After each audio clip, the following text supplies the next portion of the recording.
Wife used our savings to take her young lover on vacation. My anniversary gift. I never thought I'd be that guy. You know, the one sitting alone at his kitchen table at 2 a.m., surrounded by bank statements, a half-empty bottle of whiskey, and a wedding photo turned face down. But there I was.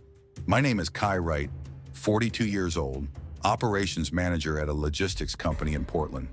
For 15 years, I'd built a life with Emma that looked perfect from the outside. The renovated Craftsman home, the yearly vacations, our son Ryan now in college. I'd worked 60-hour weeks, taken the promotion that kept me traveling, all so we could have the life we'd planned. And how did Emma thank me? By draining our joint savings account to take her 24-year-old lover to the Maldives for our anniversary. Yeah, you heard that right. The same age as our son Ryan. Let me back up. It started 3 months ago when Emma began yoga teacher training on weekends.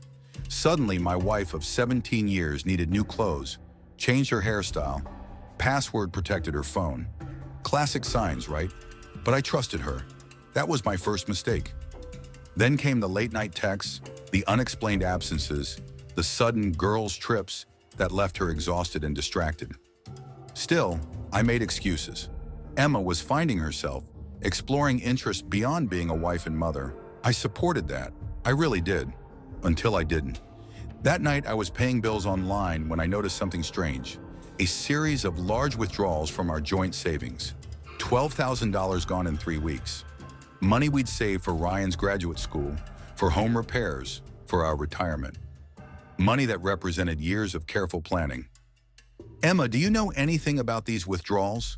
I asked, my voice steady as she walked in from her yoga class, cheeks flushed, eyes avoiding mine.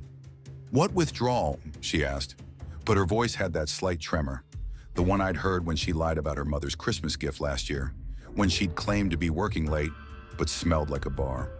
$12,000, Emma. Gone. Oh, that, she laughed, too high, too quick. I was going to surprise you. An anniversary trip. 15 years deserves something special, right? It might have worked if I hadn't already seen the credit card statement. Charges for one-way tickets, not two. Charges for lingerie I'd never seen. Charges at restaurants on nights she'd told me she was with her sister. That's interesting, I said, keeping my voice neutral, because according to this, you only bought one ticket. Her face changed then. Not guilt, not shame, but anger. Like I was the one betraying her by discovering her betrayal. You're tracking my spending now? Checking up on me?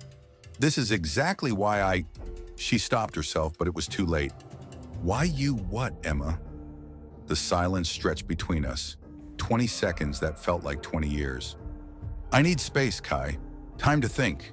She grabbed her purse, her keys. I'm staying at Melissa's tonight. After she left, I did something I'd never done before. I checked her email. Our anniversary was in 3 weeks, and if she really had planned a surprise trip, there would be confirmations, itineraries. There weren't, at least not in her inbox. But in her trash folder, bingo. Confirmation emails for a 10-day stay at an exclusive resort in the Maldives. The Sunset Water Villa with private pool, $1,400 per night, champagne service, couples massage, the works. The reservation wasn't in my name, though. It was under Emma Wright and Jason Kellerman. I sat there staring at the screen, at this stranger's name next to my wife's. Jason Kellerman. Who the hell was Jason Kellerman? It took me exactly 15 minutes to find out. A LinkedIn search showed a Jason Kellerman, 24 personal trainer at Emma's gym. His profile picture showed a tanned, smiling guy with the kind of abs I hadn't had since, well, ever. His Instagram was worse. Shirtless workout videos, philosophical quotes about living your truth, and age is just a number. And there, buried in his photos from 6 weeks ago, was Emma. Not tagged, not mentioned, but unmistakably my wife, her hand on his chest, both of them in workout gear, her wedding ring conspicuously absent. I closed the laptop and poured another drink. The kitchen clock ticked loudly in the silence of our empty house. 3 weeks until their trip. 3 weeks until my wedding anniversary. The anniversary she planned to spend with someone else, in paradise, using the money we'd saved together. Most men would have confronted her immediately, screamed, thrown things, called her lover and threatened him. That's not me, never has been. I'm a logistics manager. I solve problems methodically. And right now I had a very interesting logistics problem on my hands. You see, Emma had made one critical mistake. Those reservations she'd made, they were through our joint travel account, an account we'd set up years ago for family vacations, an account where I was the primary holder, an account I had full access to. I looked again at the confirmation email. Sunset Water Villa, private infinity pool, the same resort where we talked about going for our 20th anniversary when Ryan was settled and we could finally afford it. We'd looked at the website together, dreamed about it, and now she was taking her boy toy there instead. I didn't call her, didn't text angry accusations. Instead, I topped off my whiskey and began to plan. The next morning, Emma came home to pack a weekend bag, said she needed time at her sister's to sort things out. I nodded, played the confused but supportive husband, asked if we could talk soon about our issues. She seemed relieved by my calm, which only confirmed what I already knew.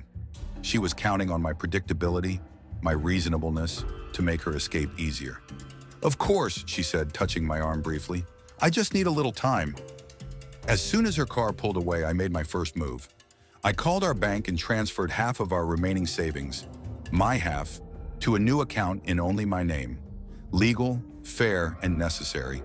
Then I called our travel agent, the one who'd helped book countless family vacations over the years. Sandra, it's Kai Wright. I need a favor, and it needs to stay between us.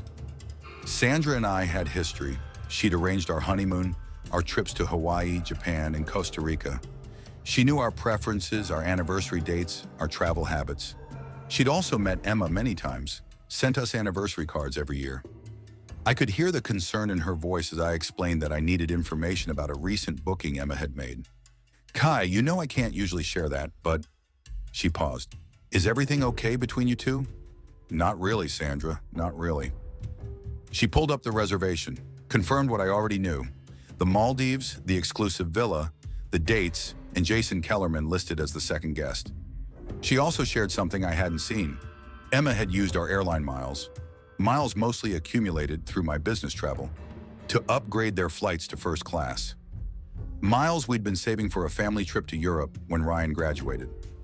I'm so sorry, Kai, Sandra said quietly. What do you want me to do?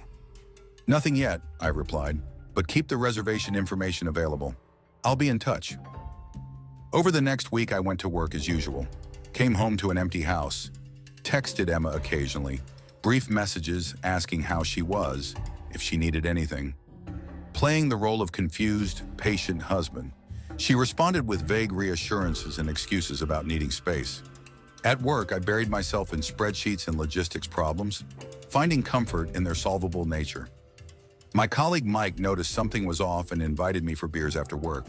I declined. The last thing I needed was to loosen my control, reveal what was happening. This was between Emma and me, and soon Jason Kellerman. What Emma didn't know was that I'd seen additional emails. This trip wasn't a one-time thing. There were messages going back months, plans they'd made, things she'd said about me, about our marriage, about how trapped she felt, how Jason made her feel alive again, how she'd been going through the motions with me for years. There was something else too, something that made my blood run cold. References to last time and the others. Casual mentions that suggested Jason wasn't her first young trainer. That this was a pattern. I did more digging, found deleted photos, old messages. Emma had a type, it seemed. Young men, early 20s, usually in fitness or similar fields. There had been at least 3 before Jason, going back almost 5 years. 5 years of lies. 5 years of me working overtime to fund her secret life. I found a thread with someone named Caleb from 2 years ago. He's clueless, she'd written. Works all the time. Thinks I'm at my sister's again this weekend. Another with a Marco 18 months ago. He's a good man, just boring. You make me feel young again. Each discovery was a fresh wound, but also strangely clarifying. This wasn't about me failing as a husband. This was about Emma's choices, her character. I found evidence of a separate credit card I didn't know about. One she used for hotel rooms, for gifts for these men. She'd been playing me for a fool for years. 2 weeks before their scheduled trip, I put in for vacation time at work. My boss was surprised. I rarely took time off without months of notice, but approved it. You deserve it, Kai. You've been looking stressed lately. If he only knew. I spent my evenings researching the Maldives resort, learning the layout, the services, the transportation details. If I was going to do this, I needed to time it perfectly. 10 days before the trip, Emma called to tell me she needed more time and would be staying at her sister's through our anniversary. Said we could celebrate when she got back, that she had a lot to figure out. I bet she did. Whatever you need, I told her, the perfect understanding husband. I hope you find the clarity you're looking for. She sounded relieved, even grateful. The guilt inside me vanished. She didn't deserve my consideration, not anymore. 7 days before the trip, I packed a suitcase, summer clothes, swimming trunks, sunglasses. I withdrew cash from my new private account, made sure my passport was current. I even bought a new cologne, something I'd never normally do, but this occasion seemed to call for a change. 5 days before, I called Ryan at college. This was the hardest part. I couldn't let him find out from someone else. Couldn't risk Emma spinning a story that made me the villain. "Dad, everything okay?" he asked, immediately sensing something was wrong. We didn't usually have middle-of-the-week calls. "Not really, son. Your mom and I are having some serious problems." I kept it simple, factual. Told him we were separating, that his mother had been unfaithful. I didn't mention Jason's age, didn't share the ugly details, just enough that he wouldn't be blindsided. He was quiet for a long time. "I kind of suspected something was up with Mom," he finally said. "She's been different, distracted when I call, asking weird questions about my friends, especially the guys." That made my stomach turn. Was she looking at Ryan's college-age friends too? "I'm sorry, Dad. This sucks." "It does, but we'll figure it out. You focus on school. I'll keep you updated." After we hung up, I sat on my bed and cried for the first time since this all began. Not for my marriage, that was already gone, but for the pain this would cause Ryan, the family that would never be the same. 3 days before their departure, I boarded a plane. Not to the Maldives, not yet. To New York, where they'd planned a 2-day stopover. I checked into a different hotel and waited. Part of me wanted to confront them there, in the city, but that wasn't the plan. The plan was more poetic than that. In New York, I walked the streets, anonymous among millions. Ate at restaurants alone, visited museums, prepared myself mentally for what was coming. I even walked past the hotel where I knew they'd be staying, the Pierre on Fifth Avenue. Wondered if she'd taken her other young men to the same places, created a routine for her infidelities. The day before their scheduled departure, I confirmed my own flight to the Maldives, leaving 6 hours before theirs. The same resort, the exact same Sunset Water Villa.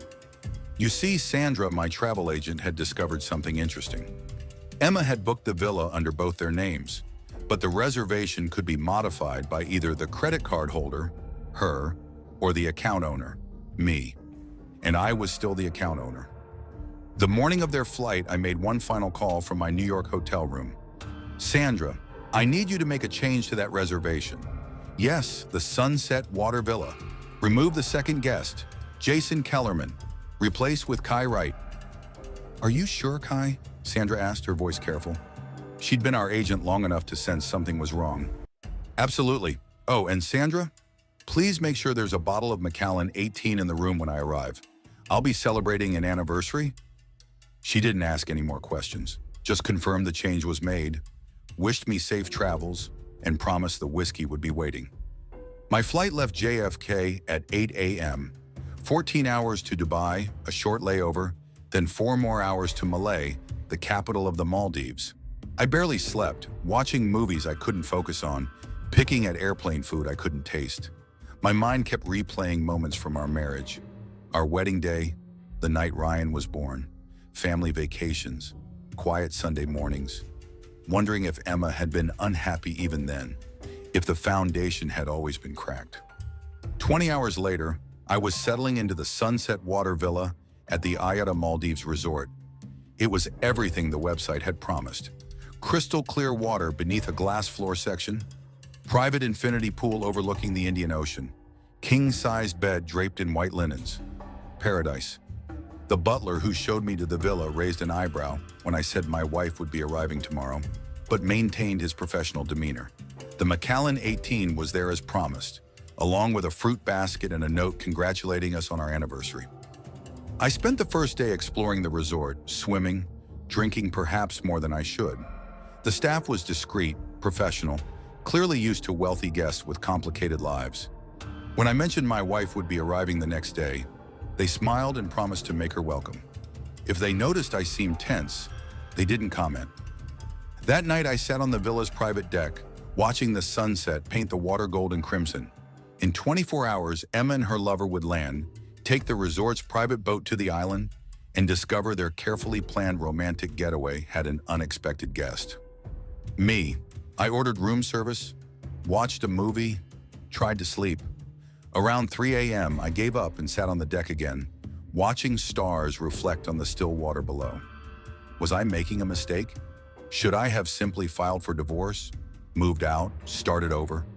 Maybe, but something in me needed this moment of reckoning, needed to see her face when her carefully constructed lies collapsed. Their flight landed at 2 p.m. I tracked it online, watched it touch down on schedule. By my calculation, they would clear customs, meet the resort representative, and arrive at the island around 4:30. At 4 p.m., I showered, dressed in linen pants and a crisp white shirt, Emma's favorite outfit on me. I ordered champagne, arranged for flowers to be delivered, not for her, but for the full effect when they arrived. Then I poured myself 2 fingers of Macallan and waited. The minutes crawled by. I positioned myself carefully, visible from the entry, but relaxed as though I belonged there, which technically I did. My name was now on the reservation after all. At 4:42 p.m., I heard voices outside, the butler welcoming new guests, luggage being arranged, Emma's laugh, that specific one she used with service staff, slightly higher than her normal laugh. Then a deeper voice, young, confident, Jason, I presumed. The door opened. Emma stepped in first, sunglasses perched on her head, wearing a white sundress I'd never seen before. She was smiling, gesturing toward the ocean view, not looking into the room yet. Worth every penny. Wait until you see the... She stopped mid-sentence when she saw me sitting there, whiskey in hand, feet propped casually on the outdoor table. Hello, Emma, I said quietly. Happy anniversary. The color drained from her face. Behind her, a tall, muscular young man in designer sunglasses and an expensive watch stopped short, confusion replacing his easy smile. Kai, Emma whispered, what are you... How did you... The reservation was under our joint account, I explained, taking a slow sip of whiskey. The one we set up for family vacations. Remember? I'm still the primary account holder. Jason looked between us, realization dawning. Emma, what's going on? Who is this? I stood and extended my hand. Kai Wright, Emma's husband. And you must be Jason, the personal trainer, right? You're exactly as your Instagram suggests. To his credit, the kid looked genuinely shocked. His tan face paled as he turned to Emma. You said you were separated, that he knew about us. Another lie to add to the collection, I said, still eerily calm. She's quite good at them. Been practicing for years, apparently. With you and... How many others was it, Emma? 3 that I found? Were there more? Emma's shock was transforming to anger now. You had no right to go through my things, to come here, to embarrass me like this. No right? I laughed, but there was no humor in it. 17 years of marriage, a joint savings account drained for your romantic getaway, our anniversary, and I have no right? Jason was backing toward the door now, hands raised like he was surrendering. Look, man, I didn't know. She told me you guys were over, that this was her fresh start. I believe you, I said, and I actually did. The kid looked genuinely blindsided. You're not the first young man she's fed that line to, though you're definitely the most expensive so far. Emma lunged for me then, tried to slap me, but I caught her wrist. Not roughly, just firmly enough to stop her. Don't, I said quietly. You've done enough damage. her eyes filled with tears, but I couldn't tell if they were from anger, shame, or simply the frustration of being caught. The Emma I thought I knew had disappeared long ago, replaced by this stranger wearing my wife's face. "Sir?" The butler interrupted from the doorway, clearly uncomfortable. "Is everything all right?" "Everything's fine," Yisha assured him. "Just a small misunderstanding about the reservation. My wife and her friend will be needing separate accommodations. Perhaps you could check what's available?" The butler nodded, professional mask firmly in place. "Of course, sir, though I should mention the resort is nearly at capacity this week." "I'm sure you'll figure something out," I said, releasing Emma's wrist and turning back to the ocean view. "The Sunset Water Villa is paid through next week. I'll be staying, as originally planned when we discussed this trip years ago. For our 20th anniversary, remember, Emma?" Jason had already retreated outside with the butler. Emma stood frozen, tears of rage or shame, or both streaming down her face. "You've ruined everything," she hissed. "No, Emma, you did that all on your own." I took another sip of whiskey, savoring the moment I'd planned for weeks. "Divorce papers will be filed when I return. I've documented the financial breach, the pattern of infidelity, and Ryan already knows. I called him last week. He deserved to hear it from me before finding out some other way." "You told our son?" Her voice broke on the last word. "I told him his mother made choices that ended our marriage. I didn't share the sordid details. That's your conversation to have." The butler called from outside, telling Emma they'd found alternative accommodations. Not a villa, unfortunately, but a garden room was available. "Your chariot awaits," I said, raising my glass in a mock toast. "Enjoy the garden view." She hesitated as if there was something more she wanted to say, then grabbed her purse from where she'd dropped it by the door. "This isn't over, Kai." "Yes, Emma, it is." After she left, I sat alone in the villa that should have been ours, watching another sunset paint the endless ocean. I felt no triumph, no vindication, just a strange sense of peace. The kind that comes from finally seeing the truth, no matter how painful. The next morning, I went for an early swim.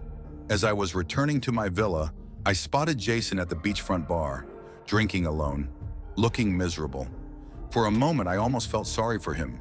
He'd been deceived too in his way. As I passed by, he looked up. "Hey man," he called out, "got a minute?" I hesitated, then sat down at his table. Up close, he looked even younger, barely older than Ryan. "I just wanted to say, I really didn't know she was still with you. She told me you guys were separated, getting divorced." I nodded. "I believe you. She told me you were emotionally unavailable, workaholic, that you two hadn't been intimate in over a year." I didn't confirm or deny this. Our intimate life wasn't his business, though the claim was false. Just another of Emma's lies. "How long were you seeing her?" I asked. "About 6 months, met at the gym." He looked down at his drink. "I'm not usually that guy, you know? The one who breaks up marriages." "You didn't break up my marriage," I said. "Emma did that all on her own." We sat in awkward silence for a moment. "What happens now?" he asked finally. "I stay in the villa. I enjoy the vacation I've been saving for. I file for divorce when I get home." "And Emma?" I shrugged. "That's up to her." He nodded, finished his drink. "For what it's worth, I'm sorry. This is messed up." "Yes," I agreed, "it is." I spent the next week alone in paradise. I swam, read books, drank less than that first night. I thought about the years with Emma, the good and the bad, tried to pinpoint when things had gone wrong, when lies became easier than truth for her. I couldn't. Sometimes I saw them at the resort, Emma and Jason. They seemed to be arguing more than enjoying their stolen vacation. By day 3, I didn't see Jason at all. Emma sat alone at restaurants, sunbathed alone on the beach.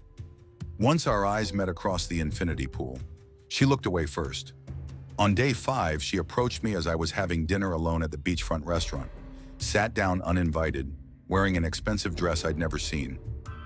"We need to talk about what happens when we get home," she said. "It's pretty straightforward," I replied. "I've already spoken to a lawyer. The house will be sold, assets divided, joint accounts have already been separated." "And what about us?" 17 years, Kai. Are you really willing to throw that away? I set down my fork, studied her face. Was she serious? Did she actually think there was anything to salvage? You threw it away, Emma. Not just with Jason, with all of them. 5 years of lies. That's not a rough patch. That's a double life. She had the grace to look ashamed at least. I made mistakes, terrible ones. But we could try counseling. Take some time to... No, I interrupted. There's nothing to fix. It's over. She tried another tactic. Think about Ryan, about how this will affect him. I have thought about Ryan. That's why I told him myself, so he wouldn't hear it from someone else. So he'd know that sometimes relationships fail because of one person's choices, not because love isn't real. She flinched at that. Good. I never meant to hurt you, she said quietly. That might be the first honest thing you've said to me in years. I signaled for the check. Goodbye, Emma. On my last day as I was checking out, the resort manager handed me an envelope. From your wife, sir. Inside was a note. I never meant to hurt you. I just felt invisible in our life together. A double quote. I left the note on the counter and walked out into the sunshine. Invisible? I'd seen her every day for 17 years. But maybe that was the problem. I saw the Emma I thought she was, not the Emma she'd become. On the long flight home, I made plans. Not for revenge or public humiliation. I'd had my moment of that. But for rebuilding. A new condo closer to downtown. More time with Ryan when he was home from college. Maybe even dating again eventually. When I landed, I had a text from Ryan. You okay, Dad? Need me to come home this weekend? I'm good, I replied. Stay focused on school. We'll talk soon. The house felt empty when I returned, but not in a sad way. More like a clean slate. I spent the weekend boxing up Emma's things, family photos, mementos from trips that now felt tainted. Not in anger, just in preparation for the next chapter. Emma moved in with her sister permanently after returning from the Maldives. Jason disappeared from her social media. The divorce was finalized 6 months later, cleaner than I expected. She didn't contest my terms. Perhaps her own shame was punishment enough. Ryan struggled with the changes at first, especially when he learned more details about his mother's behavior. He was angry with her for a long time. I encouraged him to maintain a relationship with her, though I knew it would never be the same. As for me, I kept the focus on moving forward. I sold the house, bought the downtown condo, joined a hiking club, made new friends. Sometimes at night, I still thought about Emma, about the years we'd shared, the life we'd built. Not with regret, exactly, but with a kind of wistful acknowledgement that even the things that seem most solid can crumble. Last week, Ryan came home for spring break. We were having dinner when he asked, "Do you regret it, Dad? Flying all that way just to confront them? Wouldn't it have been easier to just end it when you found out?" I thought about it, about the memory of Emma's face when she saw me sitting in that villa, about the quiet satisfaction of claiming what was rightfully part of our life together, not her secret new one. Some lessons need to be learned in person, I told him, and some anniversaries deserve to be remembered. And he nodded, understanding more at 24 than I had at his age. For what it's worth, I think you handled it like a boss. I smiled at that, not because I'd won or because I'd hurt Emma the way she'd hurt me, but because in that moment of crisis, I'd found something I thought I'd lost, my self-respect. And that, unlike love, was something no one could ever take from me again.